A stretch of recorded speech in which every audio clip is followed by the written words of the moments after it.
Thank you for joining us once again. My name is Danny Barnts with the CCAA, and I'm joined right now by the head coach of the Cal Poly Pomona women's basketball team, Danelle Bishop. Thanks for joining us today, Coach Bishop. Thanks for having me. Well, we just want to hear a little bit about your team. That you already have 5 games under your belt right now, so a little ways into the season, and actually have one CCAA win, which is nice to get off on the right foot there. But I'm just hoping you could tell me a little bit what you've learned about your team through the first 5 games this season. I think we've learned a lot. I mean, we have more than half of our players are all new this year. And, we really didn't start with 10 full players, just healthy players, till 2 days before our opening weekend. And that really just kind of showed me just how they stepped up, that our team can work through adversity and they're willing to fight and willing to battle. And to me, I thought that was a pretty good sign early on for a team that's fairly new playing together. So I'm really excited just to kind of see adversity hits every team throughout the season, and for it to hit us early on. It kind of really showed me that, we've got a lot of character and we've got a lot of grit deep down inside. So I'm excited. Fantastic.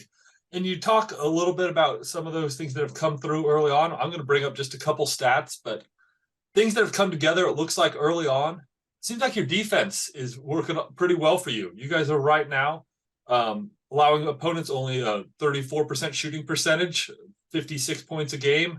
And the number that really popped out to me was you guys are at 13.4 steals a game, up almost 5 steals from last year per game. Is that the personnel that you have? Have you guys done something deliberately that way?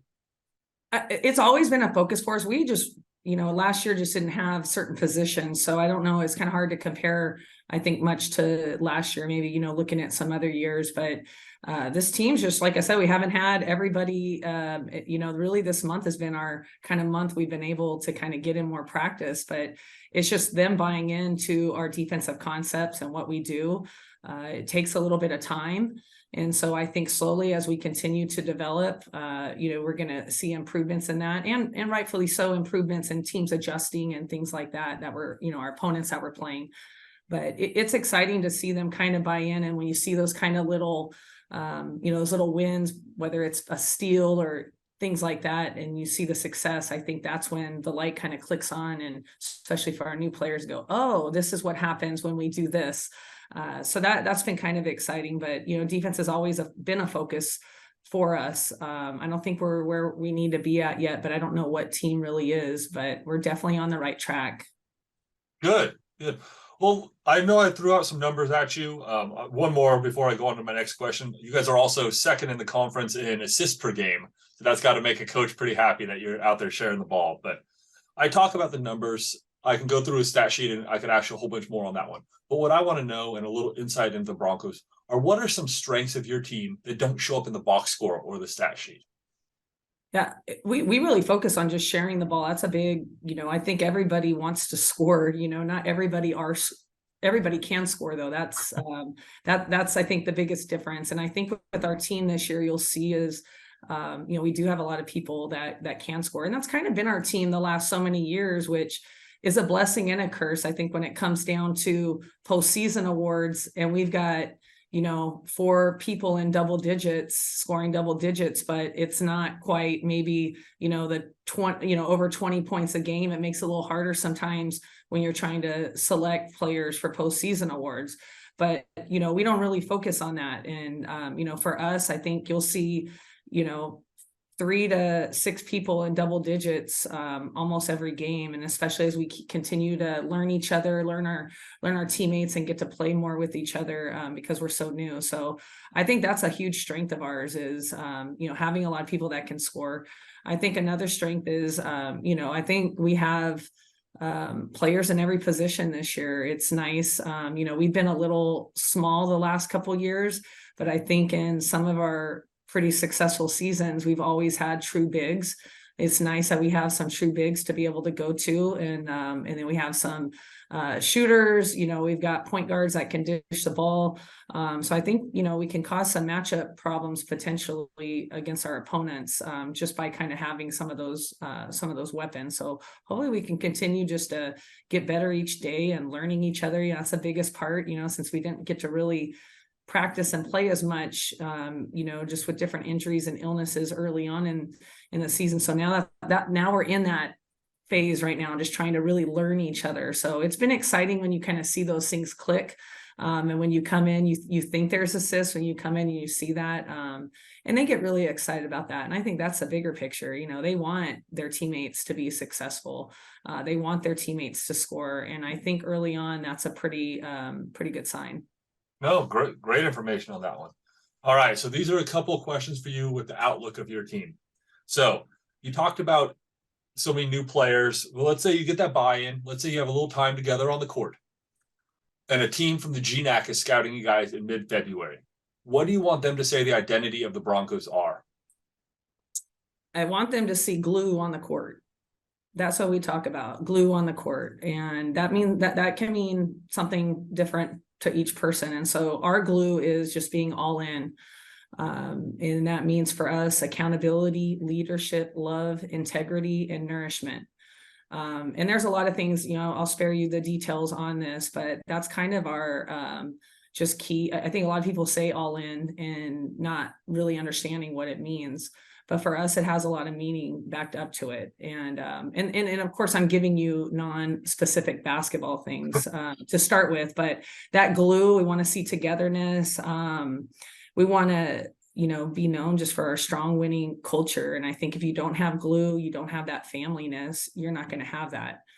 So a lot of people say they want it, but, there's a big difference between saying you want it and actually seeing it and feeling it. We talk about that too.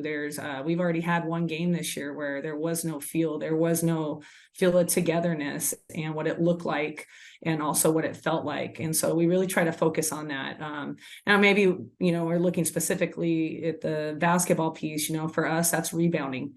That's talking on defense. That's moving when the ball moves. And again, defense, we have a lot of things that we focus on defensively that we track during the games, we track at halftime.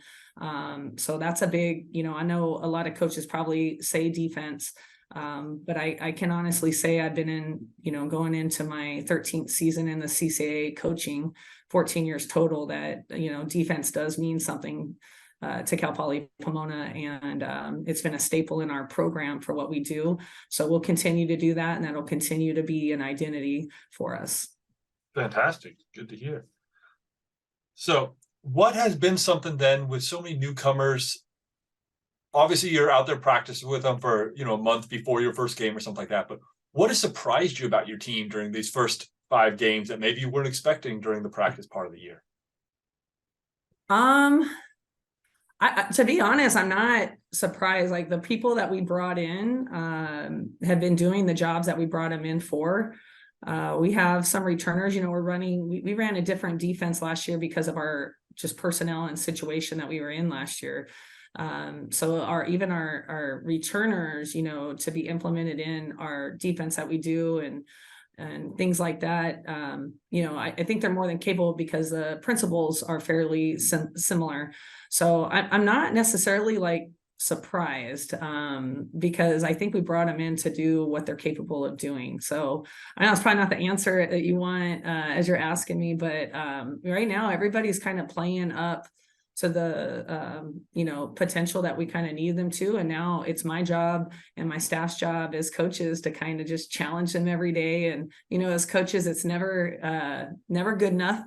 And so, and once they, what I tell them is once they reach this, hey, so I challenge you here. Once you go here, well, guess what? Now I'm going to challenge you up here. And that's ultimately how, you continue to get better and improve and things like that. And then other teams are doing the same thing, so, I don't know if I've necessarily been, so I will say this off the court, the familyness that they've already, this quickly, that's kind of surprised me a little bit. It's not that it doesn't happen, but it's happened really quick. And that's a testament just to them and knowing that, we really push that the whole familyness is really at the end of the day, what helps going into postseason. And, as a coach, I know from experience, just our programs moving into postseason, what that takes and what that means. And then also, I serve on the NCAA committee. So I've been at the NCAAs the last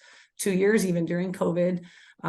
So I see those teams and I'm watching those coaches and trying to learn as much as I can. And so those are the things I talk about. And so for them, it's one thing to talk about it, but to really have that familyness outside, I think, it's genuine or it's pushed and fake, and it's genuine. So that's probably kind of surprised me. Not that it wasn't going to happen. I think that it's just happened already as quickly as it has. Well, as you mentioned, you're in your 13th, 14th year now, so it's nice to continually be surprised. You don't want it to be just a routine every time. So that's good. Yeah. So this is my final question for you. I want to hear, and you obviously talked a little bit about your goals with All In, kind of that aspect of it. So what you're willing to share and what you're willing to put out on video, what have been some goals maybe you and your team have laid out for this year, especially maybe during the CCAA season? Yeah, no, we have no problem sharing our goals. I think every team ultimately is saying, hey, let's win conference and focus on conference. And I'm not going to say that that's not a goal of ours, but we only hang NCAA banners in our gym. And that's a focus for us. That's a focus for us in recruiting. It's something that we take a lot of pride in. So I don't want to, I don't know what the correct word is, but not say that CCAA isn't a focus. We want to win conference, but ultimately, we're really looking to get on to the NCAA tournament and not only just get an NCAA West Region bid, but go as far as we can with that. And I think that, with our experience with our personnel, it's doable, but you and I know, we've been doing this a while, that it takes a lot. It takes a disciplined team. It takes a hardworking team. It takes a team that has glue. It takes a team that's bought in. It takes a healthy team. And then you got to have just a little bit of luck. From my experience, just kind of all that put in together. So it takes a lot. But it's our job just to kind of push them and challenge them. But yeah, those are our goals. And right now, obviously that's a long ways off. And today, we're worried about Monterey Bay. That's who we play today. And that's our focus. And so, we're going to just focus on them game by game and, kind of go from there. I know you don't look ahead, and which is what every coach should do, but looking back just really quickly, you guys did give yourself a nice little shot in the arm there by going 3-1 against the Pac West. So from that regional point of view, I know you and the rest of the CCAA women's basketball did a very good job against that conference early in the year. So hopefully that can translate to a couple more bids from the CCAA this year. Yeah, no, for sure. And, and I serve on the rack, and that was, just a little side note, was just really exciting. I know as coaches we're, we play each other in conference, we're competitive and we want, we definitely want to beat each other. But I think outside of it, it was great to just see our conference do just so well in the region. And I was really just rooting for everybody, on the back end. So it was really cool to see that. And I think it just goes to show the strength of our conference. There's been years where we've had, especially the first couple of years I came in, where we had 4, I think even one year we had 5 go into the, West Regional tournament. And I don't know what that's going to look like. We won't know till February, but we have some really strong teams in our conference this year. I can definitely say that. I watch a lot of the West Regional games as well, the GNAT games outside, just so I'm familiar. And there's some good teams out there. And so to see our teams do that is really exciting. And just to spotlight our coaches, I think, I've been in the conference for a while, and I just see a lot of just strong coaching overall across the board. Not that it hasn't been in the past, but you can really see that this year. So I think it's going to be a fun year in the CCAA and an exciting year. So it's I don't know, it's just good to be back, and I think that, even coming back after COVID, we still kind of had COVID last year. Not that it's not there, but it's just really good as a conference just to see how well we're doing and to just feel like, okay, this is back. This is how it's supposed to be. And I'm excited for our conference. I am too. I think this year's setting up really well. There were so many underclassmen last year on the all conference team that you could feel the league was growing to just be better. So it's been awesome to see kind of that manifest in those wins early in the year. If I'm not mistaken, I think it was 24-9 the CCAA win against the Pac West early in non-conference play. So that was quite impressive Mark. Coach Danelle, thank you very much for just taking a couple moments to just talk to me and even give us a little more insight into the RAC point of view. So this was fun, that where the conversation went. And got to just say, good luck this weekend. I know you don't look ahead, but good luck against Monterey Bay and San Francisco State this weekend. So. Thanks so much, Danny. And thanks for doing this. I think this is great. Appreciate it.